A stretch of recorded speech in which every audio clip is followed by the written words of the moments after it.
시청자 여러분 안녕하십니까? 지방자치 중점 소식을 전하고 더 나은 지방자치의 방향을 제시하는 지방자치 1번지입니다. 새누리당이 호남 지역 시도와 내년도 국비 지원 사업 및 지역 현안을 협의하기 위해 나섰습니다. 지난 23일 새누리당은 전북도청에서 전북, 전남, 광주와 함께 예산정책 협의회를 열었습니다. 정영수 기자의 보도입니다. 새누리당의 호남권 예산정책협의회가 23일 전북도청 상황실에서 개최됐습니다. 협의회에는 호남권 3개 시도자치단체장을 비롯해 새누리당 이정현 대표와 정운천 전북도당 위원장, 김광리 정책위원장 등이 참석해 내년도 국가예산 확보와 지역현안 해결 방안을 논의했습니다. 새누리당 당대표가 전북에서 마련된 예산정책협의회에 참석한 것은 매우 이례적인 것으로, 이는 이 대표가 자신의 출신지인 호남에 남다른 관심을 갖고 있기 때문인 것으로 보입니다. 이날 이 대표는 새누리당 당대표를 호남 출신 의원이 하고 있는 것과 호남이 새누리당 국회의원을 배출시킨 것과 관련해 새누리당과 호남의 관계가 예전보다 개선됐음을 강조했습니다. 그런데 이제 더 이상 새누리당은 호남에서 소외 세력이 아닙니다.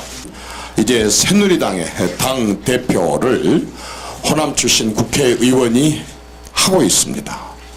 뿐만 아니라 오늘 지금 이 자리를 마련하는데 정말 쟁쟁한 우리 새누리당 안에 예산을 담당하시는 의원님들을 모시고 내려올 수 있는 본인 스스로가 예결위원이신 또 우리 정운천 의원님이 계실 정도로 이어 이 대표는 전북의 새만금 조기사업 추진과 전남의 무항공항 개선, 광주 자동차 생산기지 기반 조성 등에 적극적으로 지원할 것을 약속했습니다.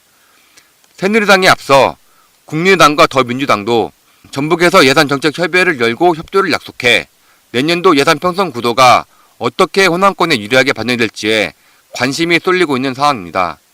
KLN 정영수입니다.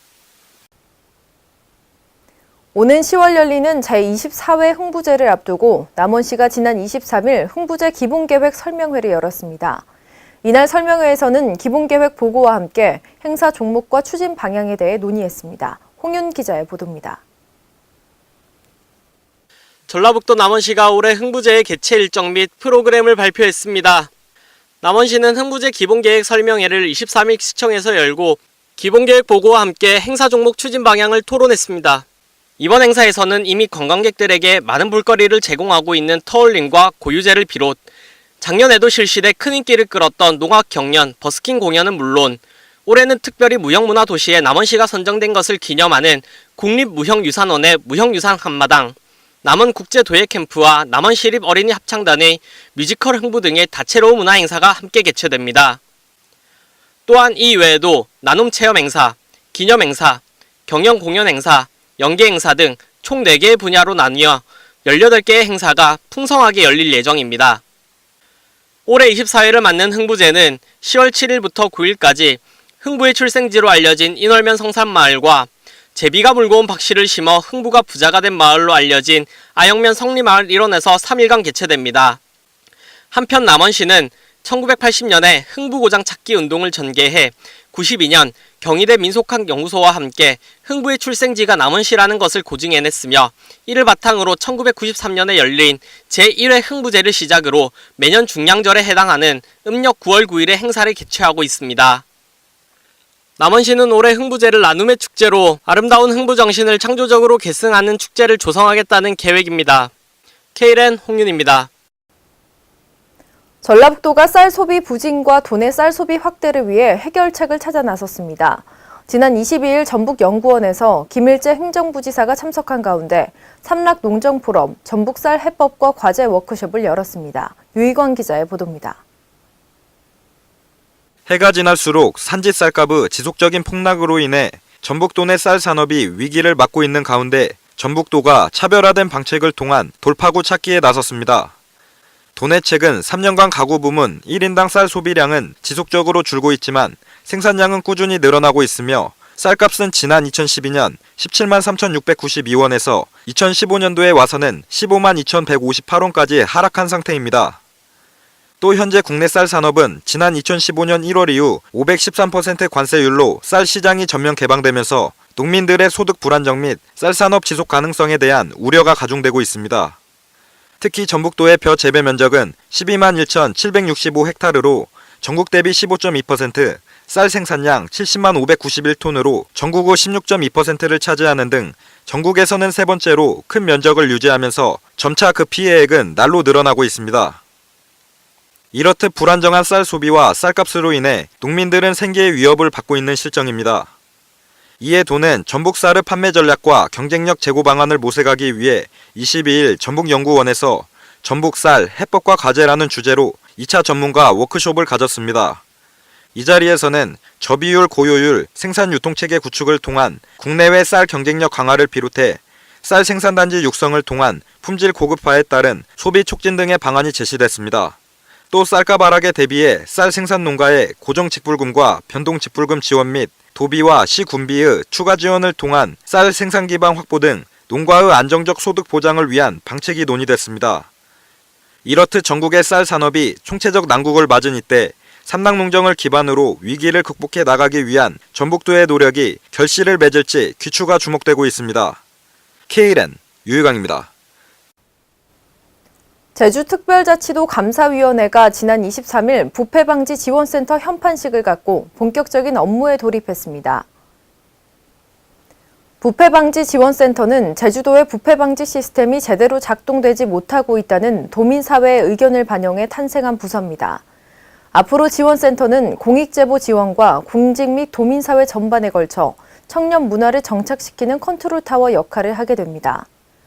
또한 공공부문 관련 민원과 공직자의 비위 행위 및 청탁금지법에 저촉되는 공공부문, 민간부문 간 유착 등 부패 신고 창구 운영 등을 해나가게 됩니다.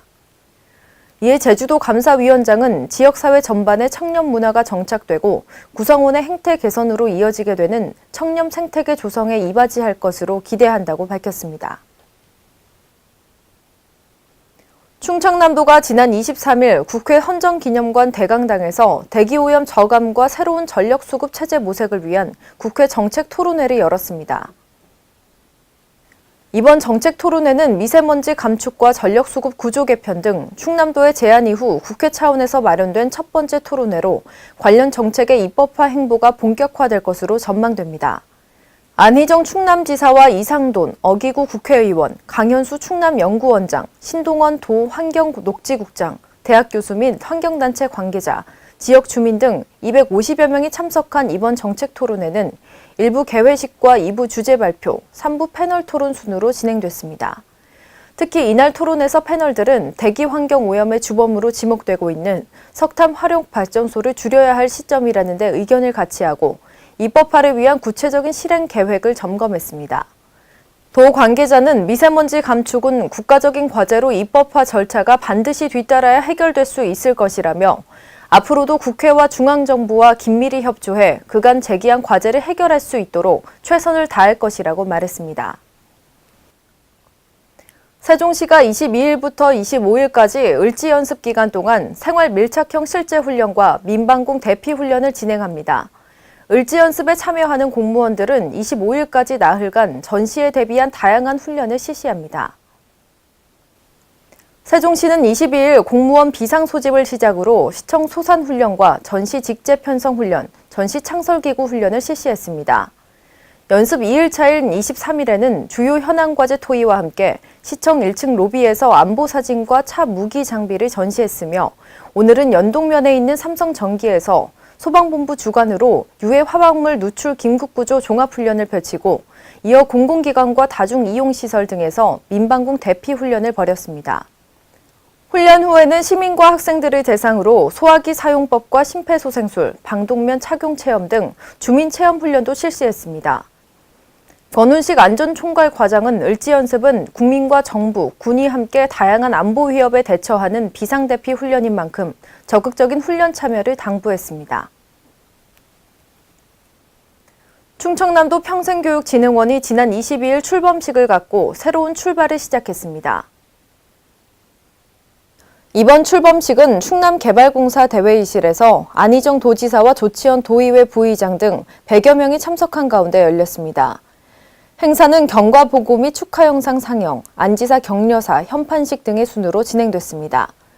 충남평생교육진흥원은 그동안 충남인재육성재단이 수탁해 운영해온 단체로 지난 5월 도로부터 법인 설립 허가를 받아 같은 달 31일 재단법인 설립 등기를 마쳤으며 앞으로 도내 평생교육 관련 정책과 프로그램 개발, 운영 및 지원, 소외계층 평생교육 참여 지원 등의 사업을 펼치게 됩니다.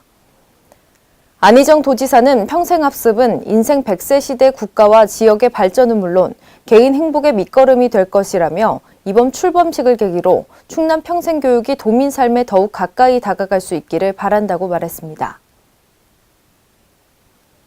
주민 삶의 터전으로서 섬의 가치를 지키기 위해 행정자치부를 비롯한 다양한 기관들이 힘을 모으고 있습니다.